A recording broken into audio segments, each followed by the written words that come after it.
আসসালামু আলাইকুম। তো ঈদ তো চলে গেল দেখতে দেখতে। সবাই ঈদের কুরবানি ব্লগ দিয়েছে, বা কাটি জবাই করার মাংস রান্না বান্না সব কিছুর ব্লগ দিয়েছে, কিন্তু আমি দেই নাই, কারণ আমি অসুস্থ।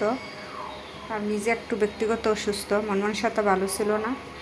তো আমরা কুরবানি দিয়েছি ঠিক আছে, তবে আমি খুব ব্যস্ত ছিলাম আর অসুস্থ ছিলাম। আর এখানে অরিজিনাল গ্যাস আছে ঠিক আছে, তবে তারা পারিবারিক সমস্যার কারো কলর হয়ে তারা গ্যাসটা কেটে দিছে। তো আমরা তো বাসা বাড়িতে থাকি, ভাড়াটিয়া বাসা।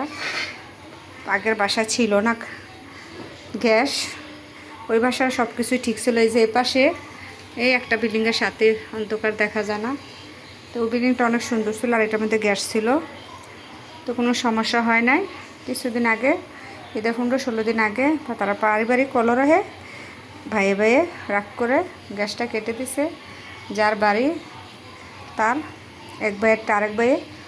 তো অনেকদিন যা কয়েকদিন ধরে মাংস, তো আজকে আমি আলু, কাঁঠালের বিচি, মাছ দিয়ে নিয়ে তারপর পুঁই শাক, এরপর জালু কুমড়ার পাতা দিয়ে রান্না করে নিছি। এসব আমি টপ গাছ আমি নিজের হাতে করছি, এখান থেকে পাতা পেড়ে নিছি।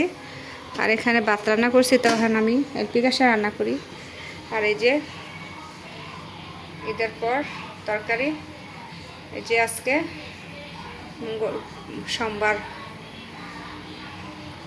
তো এই যে বাসি তরকারি দেখালাম, এটা গরম করে নিছি, রান্না করি। ঈদের দিন রান্না করছিলাম বাড়িয়ে, তো এটা শেষ হওয়ার পর এই যে ঈদের দিনের তরকারি এটা আছে, তো ফ্রিজে একটু রেখেছিলাম, এটা আবার নামিয়ে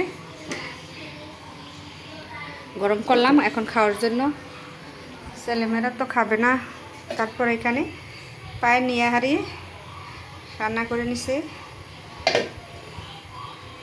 তো আর কি, তো সবাই দিছে, দেখলে ফেসবুকে ইউটিউবে গেলে দেখলে ভাল লাগে, মন চায়, কিন্তু আমি তো কিছু করিনি।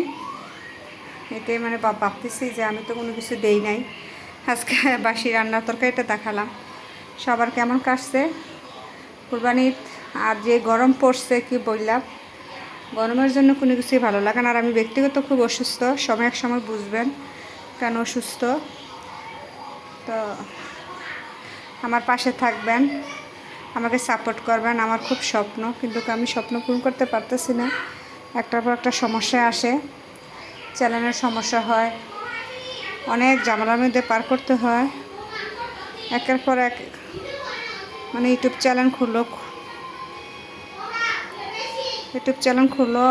একটার পর একটা সমস্যা দেখার কারণে আর কিছু করতে পারি না। তো আপনারা আমার পাশে থাকবেন। আল্লাহ হাফেজ।